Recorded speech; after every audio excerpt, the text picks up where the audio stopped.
कैसे हो दोस्तों। मैं Shubhankar Pandey, achieve target with Shubhankar channel में आपका स्वागत है। लास्ट जो हमारा लेक्चर चला था ज्योग्राफी में, फिजिकल ज्योग्राफी में, एक इम्पॉर्टेंट जगह पर हम छोड़कर गए थे। वो था विंड सर्कुलेशन, कैसे विंड चलती है। और उसके माध्यम से हमने कुछ पवनों के बारे में हमने पता करा था। और वो पवनें जो थी वो हमने पवन के विषय में पता करा। और वो पवनें कौन कौन सी थी? एक पवन का नाम था व्यापारिक पवन, व्यापारिक। सेकंड पछुआ, और थर्ड थी ध्रुवीय पवन। ठीक है, ये पवनें हमेशा चलते रहती है।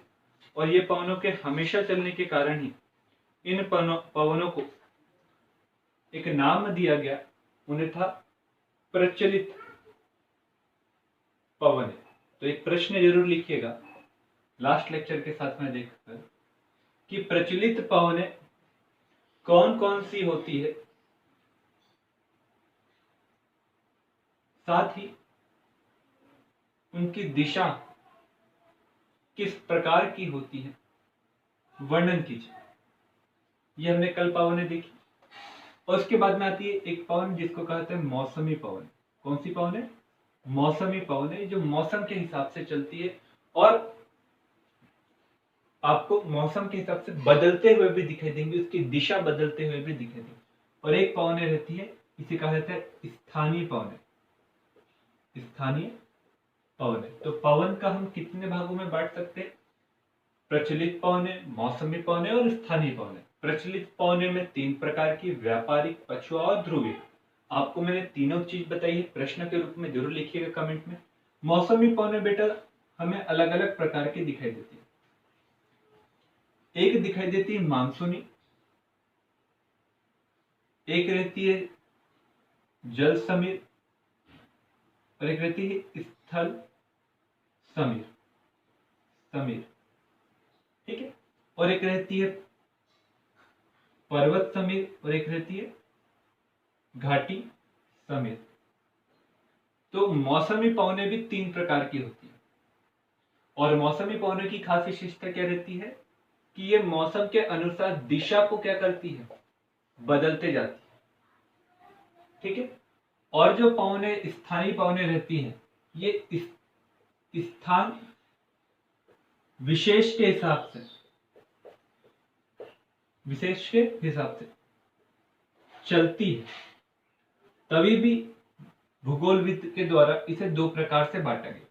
एक गर्म स्थानीय पवनें और एक रहती है ठंडी स्थानीय पवनें। तो ये सर्कुलेशन अगर आपने समझ लिए तो हमने ये चीज पढ़ चुके थे। आज हमें मौसमी पवनें और स्थानीय पवनें, ये दोनों बातों को बहुत अच्छे से, बड़ी अच्छे तरीके से समझना है, ताकि भैया बहुत सारे प्रश्न आते हैं यहाँ पर। और आपको जब ये चीज पता रहेगी तो आगे के पूरे लेक्चर, एक भी लेक्चर मत छोड़िएगा, पूरे लेक्चर कठिन। कठिन है का मतलब ये है कि पहली बार पढ़ने में आते हैं तो समझ में कतई नहीं आते। और यही कारण है कि भैया बच्चे को वो टेंशन दे जाते। तो आज का लेक्चर थोड़ा सा मैं बड़ा बनाने की कोशिश करूंगा, ताकि आप लोग को बहुत सारी चीजें एक ही लेक्चर में मिल जाए। तो मैं मौसमी पवनें आपको बता रहा हूं। मौसमी पवनें में सबसे पहले आती है मानसून। ऐसी पवनें जो समय के हिसाब से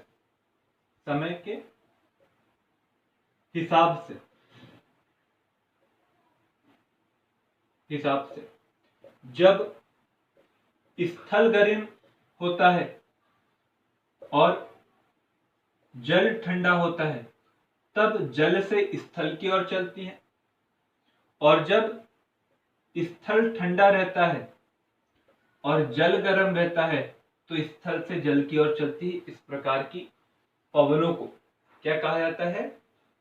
मानसूनी पवन। और ये मौसम में चलती है, एक मौसम में। तो आप सभी को पता है कि भैया जो हवा रहती है, मानसूनी हवा, वो जब भारत में आती है तो गर्मी के समय में स्थल जल्दी गर्म होता है, आपको पता है।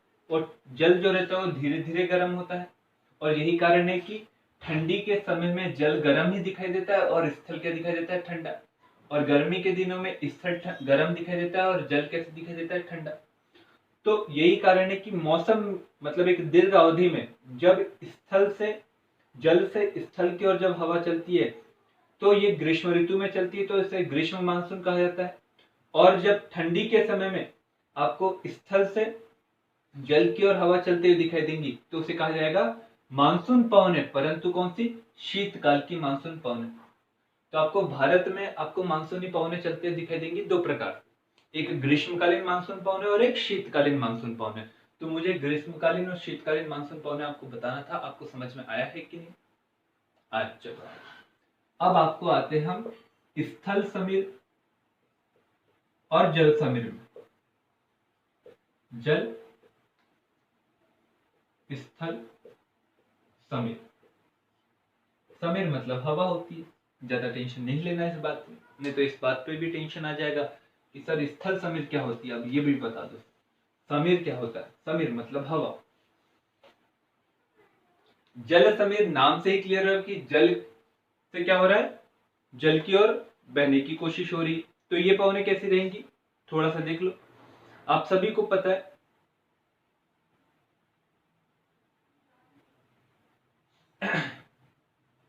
सॉरी, थोड़ा सा गले में खराश। स्थल समीर, जल समीर, आप सभी को थोड़ी सी बात क्लियर है यहां पर। ये स्थल, ये हो गया जल, ये क्या हो गया? जल। ये हो गया सूरज देवता, चमक रहे हैं और लगातार क्या कर रहे हैं? यहां पर और यहां पर लगातार किरणों को भिजा रहे हैं। डायग्राम थोड़ा सा बना लीजिए। अब मुझे ये बताइए, एक प्रकृति है, नेचर है, जो स्थल होता है वो जल्दी गर्म होता है और जो जल रहता है वो धीरे धीरे गर्म होता है। तो मुझे बताओ, स्थल अगर जल्दी गर्म हो रहा तो स्वाभाविक रूप से आपको यहाँ हवा हल्की होते हुए दिखाई देंगी कि भारी होते दिखाई देंगी? हल्की होते हुए दिखाई देंगी। तो यहाँ पर कौन सा प्रेशर बनेगा? लो। और जल जो है वो धीरे धीरे गर्म होता है, तो मतलब स्थल की तुलना में यहाँ पर ठंडापन दिखाई देगा। जब ठंडापन दिखाई देगा तो स्वाभाविक रूप से क्या होगा? दिन के समय में यहाँ पर बनेगा हाई प्रेशर। तो मतलब दिन के समय में, कौन से समय में? दिन के समय में जब सूरज की सीधी किरणें पड़ती है तो पड़ने के कारण स्थल और जल दोनों पर किरणें पड़ती, परंतु स्थल की प्रकृति अलग होने के कारण ये जल्दी जल्दी गर्म होता है और जल्दी जल्दी गर्म होने के कारण यहाँ पर हमें लो प्रेशर बनते दिखाई देता है। और जो जल रहता है वो धीरे धीरे गर्म होता है, इसके कारण हमें यहाँ पर हाई प्रेशर दिखाई देता है। और हवा कहाँ से कहाँ तक की चलती है? हाई प्रेशर से लो प्रेशर की ओर। तो ये दिन के समय में होता है। तो जल से किस ओर चल रही है? स्थल की ओर। तो आपको ये समझ में आ जाएगा, जल समीप। और इसके बाद में जब यही चीज दिन की जगह पर रात में होंगी, दिन की जगह पर कब होंगी? रात में। तो रात में है तो स्वाभाविक रूप से रात हमने यहां पर लिखा। और रात के समय में कौन चमकता है? चंद्रमा। ये स्थल हो गया और ये हो गया हमारा जल। अब आप सबको पता है कि भैया जो स्थल रहता है वो बहुत जल्दी जल्दी क्या करता है? अपनी ऊष्मा का स्थानांतरण करता है। और जल जो रहता है वो धीरे धीरे करता है। तो जितना वो गर्म दिन में हुआ था, रात में उतना जल्दी क्या होता है? ठंडा। और जब ठंडा हो गया तो स्वाभाविक रूप से यहाँ कौन सा प्रेशर बन गया? High pressure. और जल ने धीरे धीरे ऊष्मा का स्थानांतरण किया ऊपर की ओर, तो ये बन गया कौन सा? इसकी तुलना में थोड़ा सा गर्म। तो गर्म हो गया तो लो प्रेशर बन गया। और लो प्रेशर से किस, हाई प्रेशर से किस ओर चली हवा? लो प्रेशर की ओर। वो कौन सी समीर होगी? स्थल समीर। तो स्थल समीर जल समीर समझ में आया है कि नहीं? चलो, ये डायग्राम जरूर बनाइएगा आप अपने हाथों से, बढ़िया अलग अलग कलरों के पेन का यूज करके, ताकि आपको बहुत सारी बातें समझ में आए। तो थोड़ा सा डायग्राम बना ही लीजिए आप लोग।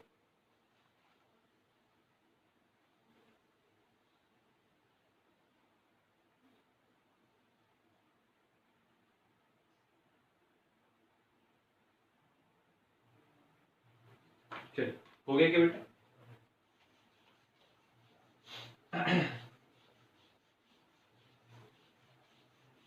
ये इंपॉर्टेंट है, इन्हें ध्यान में रखिएगा।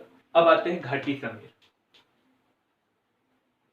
घाटी समीर और पर्वत। घाटी का मतलब क्या होता है? ये जो बीच वाला क्षेत्र रहता है घाटी, और ये रहता है पर्वत। तो घाटी समीर का मतलब वैसे ही रहेगा। अब आपको पता है, मैंने ये सूरज बनाया, आपको दिख नहीं रहा होगा, यहाँ पर थोड़ा सा व्हाइट पन आ रहा होगा। ये सूरज देवता मैंने बनाया, सूरज देवता की किरणें आ रही है। अब मुझे बताओ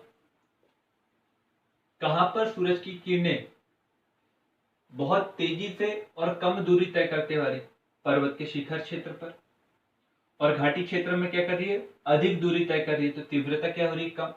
और साथ में वायुमंडल में कई सारे कण हैं जो सूरज के आने वाली किरणों की जो तीव्रता है उसको अवशोषित करने का काम करते हैं।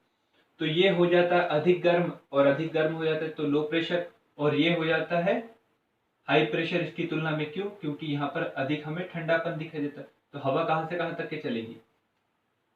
घाटी से पर्वत की ओर। तो इस प्रकार की पवनों को घाटी समीर कहा जाता है। तो वही ये दिन का समय है, तो रात का समय बना दो बेटा। अब ये रात का समय है, तो रात के समय में आपको सभी को पता है कि जो स्थल रहता है वो बहुत जल्दी जल्दी से क्या करता है? ऊष्मा का क्या करता है? स्थानांतरण करता है। और जब बहुत जल्दी जल्दी वो स्थानांतरण करने लगता है तो हमें दिखाई देता है कि जो पर्वतीय क्षेत्र रहता है वो जल्दी ठंडा हो जाता है। और ठंडा हो गया तो मतलब क्या बना? High pressure. और हाई प्रेशर जब बन गया तो स्वाभाविक रूप से वो लो प्रेशर की ओर चलेगा, और इस प्रकार की पवन को कौन सी पवन कहा जाता है? पर्वत समीर। तो मैंने आपको पवन, पर्वत समीर, घाटी समीर, स्थल समीर, जल समीर ये बताने की कोशिश की। ग्रीष्मकालीन ऋतु, शीतकालीन मानसून, ग्रीष्मकालीन मानसून, ये भी आपको मैंने बताने की कोशिश की। थोड़ा सा डायग्राम बना लीजिए ताकि आपको बहुत सारी बातें क्लियर होते चले। तो आपने डायग्राम बना चुके होंगे, यहां तक की भी बातें आपको शायद क्लियर हो गई हो। अब इसके बाद में पहली बात एक और कि वीडियो पूरा देखा करिए भैया।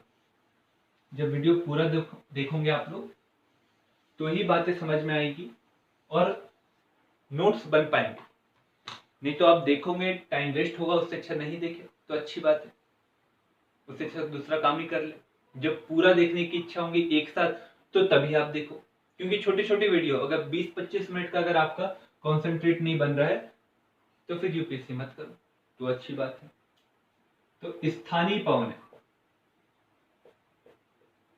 ये दो प्रकार की रहती है। कितने प्रकार की? दो। एक रहती है गर्म और एक रहती है ठंडी। गर्म पवनें आपको पता है हमेशा गर्म पवनें कैसी रहेंगी? गर्म क्षेत्र में चलने वाली पवनें। तो इसमें हम कई सारी पवनों के नाम लेंगे और उसके बारे में केवल आपको बताते चलेंगे कि कौन कौन सी पवनें आपको पढ़ना है। और फिर बाद में मैं आपसे प्रश्न के रूप में पूछूंगा और डायग्राम में आपसे पूछूंगा कि भैया आप लोग मुझे बताइए कि भैया कहाँ कहाँ पर कौन कौन सी पवनें जो चल रही है वो कौन कौन से देश में है। तो सबसे पहले देखेंगे लू, ये भारत में चलती है। सेंटाइना, ये अमेरिका में चलती है। इसके बाद में चिनुक, ये आपको रॉकी पर्वत के पास चलते दिखाई देंगी। आज का प्रश्न, सेकंड प्रश्न, रॉकी पर्वत कौन से महाद्वीप में है? फॉन पवन है, ये पवन आपको आल्प्स पर्वत के पास चलते दिखे, आल्प्स पर्वत के पास चलते दिखाई देंगी। थर्ड प्रश्न, आल्प्स पर्वत कौन से महाद्वीप में है? फिर आपको थम्सिन, सिराको, ठीक है, खमसिन, सिराको। खमसिन मिस्र देश में चलती है, सिराको भूमध्य सागरीय क्षेत्र के पास में चलने की कोशिश करती है।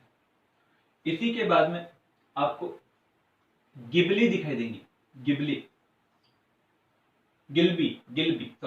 दिखाई देगी। ये आपको एक देश है, मैं उसके आइट साइड का सिचुएशन बता दे रहा हूं, आप उस देश के बारे में मुझे कमेंट बॉक्स में लिखे। प्रश्न ही प्रश्न आज।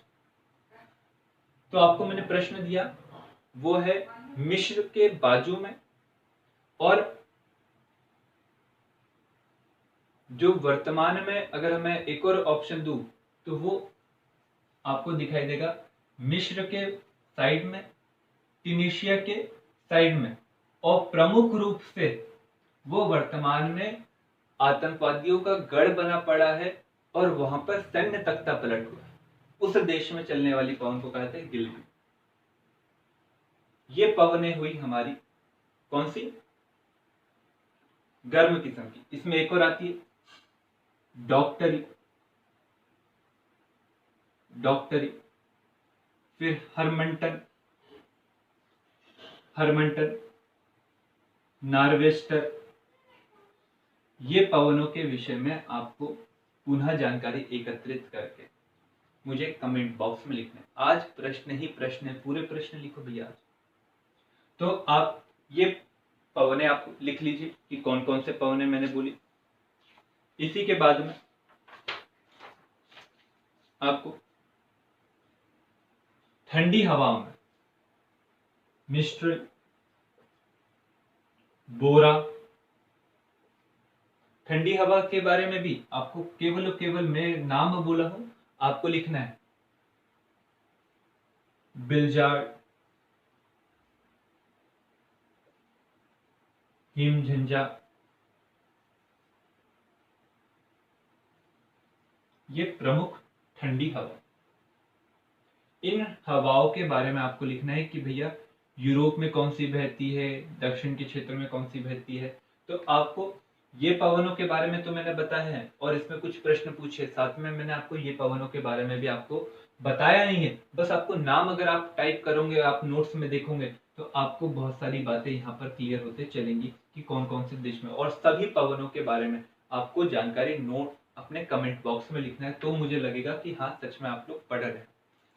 अब एक प्रश्न पूछा था यूपीएससी ने। अब प्रश्न ये पूछा था, क्योंकि हवा हो चुकी है पूरी, अब हवा हमने आपको पूरी बता दी आज एक लेक्चर के अंतर्गत, और बताने के बाद में मैंने पवन हवा आपको बता दी। अब एक उसने प्रश्न पूछा, समय देख लेते हैं, समय भरपूर है। उसने प्रश्न ये पूछा था कि भैया ये जो पृथ्वी है और ये पृथ्वी की भूमध्य रेखा है, सॉरी ये भूमध्य रेखा, ये 23.5, ये 23.5, ठीक है। तो भैया सूरज की जो किरणें रहती है, सूरज की जो किरणें रहती है, ध्यान से समझिए, वो कभी भूमध्य रेखा पर, कभी कर्क रेखा पर, कभी मकर रेखा पर पड़ते रहती है। तो मुझे बताइए, तो क्या व्यापारिक पवनें, पछुआ पवनें और ध्रुवी पवनें अपनी कटिबद्ध को छोड़कर अन्य कटिबंध में कभी कभार प्रवेश करते हैं क्या नहीं? अगर प्रवेश करते हैं तो भैया व्यापारिक पवनें किस समय में, व्यापारिक पवनें किस समय में उत्तर की ओर और किस समय में दक्षिण की ओर जाते हैं, उस समय का वर्णन करते हुए हमें समझाने की कोशिश कीजिए। प्रश्न बड़ा अच्छा था और इसके कारण मुझे लगा कि आपको मैं इस प्रश्न के बारे में बताऊं। और ये प्रश्न के बारे में अगर आपने बहुत सारी चीजें समझ ली, ये डायग्राम आपने बनाया, चलो डायग्राम भी बना लीजिए। और डायग्राम बनाने के बाद में सरपट काम करते हैं, और सरपट काम करके पूरे के पूरे क्वेश्चन को अगर आप समझ चुके होंगे, फिर से पीछे कर दिए, फिर से समझिए क्वेश्चन क्या था, समझ में आ जाएगा। 3 ऐसे बॉक्स बनाओ बेटा,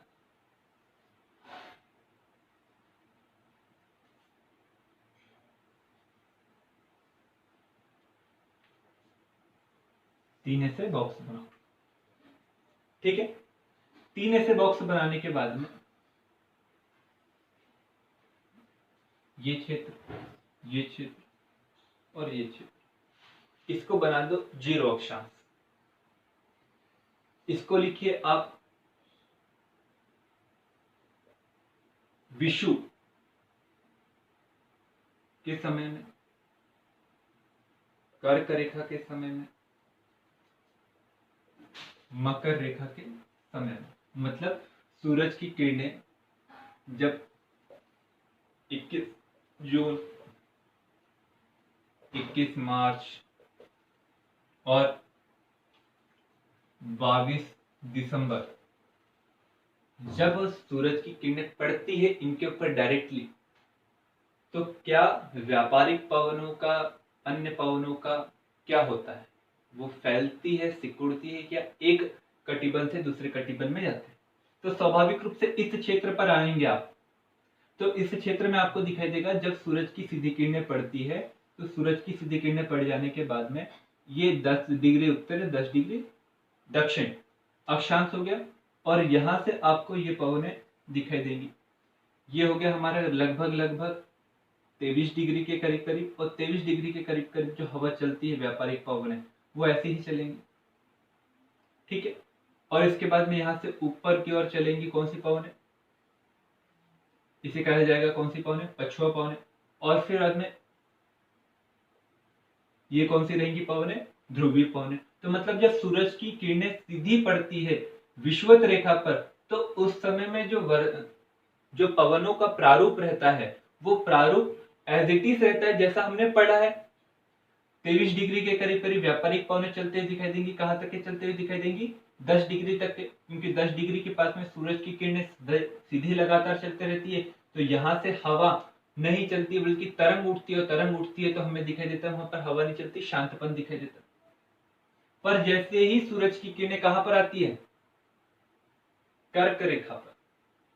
तो कर्क रेखा पर आती है तो सूरज की किरणें कहां पर अब सीधी पड़ रही? पहले यहां पर पड़ रही थी, अब यहां पर पड़ेगी। कहां पर पड़ रही थी? पहले यहां पर पड़ रही थी, अब यहां पर पड़ेगी। अब यहां पर सूरज की सीधी किरणें पड़ेंगी तो स्वाभाविक रूप से यहां पर वाष्पीकरण होगा। अब यहां पर वाष्पीकरण होगा, 23 डिग्री के करीब करीब वाष्पीकरण होगा, तो स्वाभाविक रूप से यहाँ पर वाष्पीकरण में हवा कैसी चलती है? हवा नहीं, तरंग ऊपर की ओर चलती है, तो यहाँ हवा चलेंगी क्या? नहीं चलेंगी। तो जो व्यापारिक पवनें रहेंगी उसका उत्तर की ओर क्या होगा?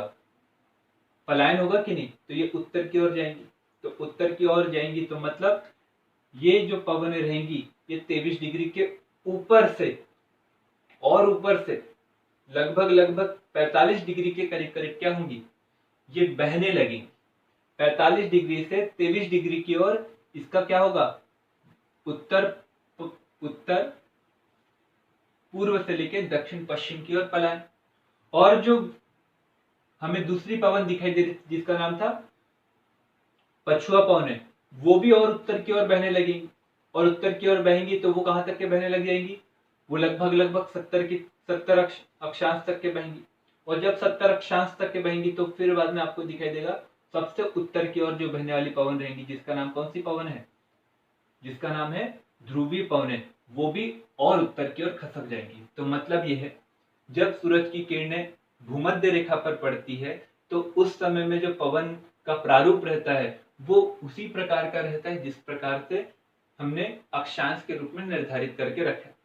परंतु जैसे ही सूरज की किरणें कर्क रेखा पर आती है तो कर्क रेखा पर आने के कारण सभी पवनों का जो प्रारूप रहता है वो उत्तर की ओर खसक जाता है, और इसके कारण व्यापारिक पवनें पछुआ पवनें के क्षेत्र में प्रवेश कर जाती है, और पछुआ पवनें जो रहती है वो ध्रुवीय क्षेत्र में प्रवेश कर जाती है। और इसी प्रकार से जब सूरज की किरणें मकर रेखा पर सीधी पड़ती है तो मकर रेखा पर सीधी पड़ने के कारण क्या दिखाई दे रहा है बेटा? हमें 0 डिग्री है। तो जब सूरज की किरणें मकर रेखा पर हमें दिखाई देती है तो यहाँ पर हमें 23 से ही 1/2, तो यहाँ पर हमें वाष्पीकरण दिखाई देता है। तो वाष्पीकरण दिखाई दे रहा तो स्वाभाविक रूप से यहाँ पर हवा चलेगी क्या? नहीं। परंतु जो व्यापारिक पवनें थी जो चलती थी 23 से ही 1/2 से लेकर दक्षिण की ओर 10 तक के। पर अब मुझे बताओ, भूमध्य रेखा पर अब सूरज की सीधे किरणें पड़ रही है क्या? नहीं पड़ रही। किस पर पड़ रही है? मकर रेखा पर। तो स्वाभाविक रूप से यहां पर कौन सा क्षेत्र बनेगा? यहां पर बनेगा शांत क्षेत्र, और यहां पर पवनें नहीं चलेंगी, यहां पर कौन तरेंगे? तरंगे। तो इस समय में व्यापारिक पवनें भूमध्य रेखा को क्रॉस करके किस ओर आएंगी? मकर रेखा तक के। कहां तक क्या जाएंगी? मकर रेखा तक के, और इसी के बाद में आपको और ये जो चीज है ये और दक्षिण की ओर आ जाएंगी। क्यों आ जाएंगी? क्योंकि भैया सूरज की सीधी किरणें आ रही है, तो सीधी सीधी किरणें मकर रेखा पर पड़ रही है, तो स्वाभाविक रूप से जहां पर 0 डिग्री अक्षांश है वो 0 डिग्री अक्षांश से व्यापारिक पवनें चलने लगी। और जो पछुआ पवनें थी जो बहती थी कहां से, 45 के करीब करीब से, वो और नीचे आ जाएंगी, और वो बहने लगेंगी जब नीचे, तो वो 23 के करीब करीब अक्षांश से वो बहने लगेंगी, सॉरी 0 के पास से ऊपर की ओर बहने लगी। और फिर बड़े क्षेत्र पर कौन सी पवनों का प्रभाव आ जाएगा? ध्रुवीय पवनों का। तो मतलब जैसे जैसे सूरज की किरणें कर्क और मकर के ऊपर लगातार फ्लक्चुएट होते रहती है, उस प्रकार से जो पवनें रहती है उसका जो स्तर रहता है, चलने का क्षेत्र रहता है, वो भी क्या होते रहता है, परिवर्तित होते रहता है। इस पॉइंट को थोड़ा सा ध्यान से समझिएगा और इस डायग्राम को जरूर बना लीजिए। जब ये डायग्राम बन जाएगा तो एक प्रश्न मेरे द्वारा जो बोला गया है वो आप लिखिए।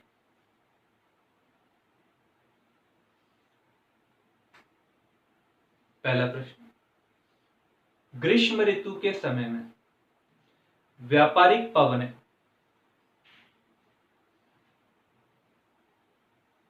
जिस क्षेत्र में चलती है वो किस क्षेत्र की पवनों को हटाकर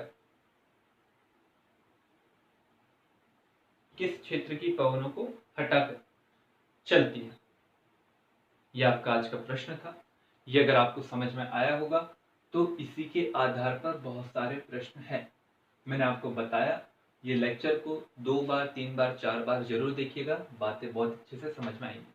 तो अगर आपको वीडियो अच्छा लगा हो तो जरूर से लाइक करिए, शेयर करिए, चैनल को सब्सक्राइब करिए और बेल आइकन दबाना ना भूलिए। Thank you.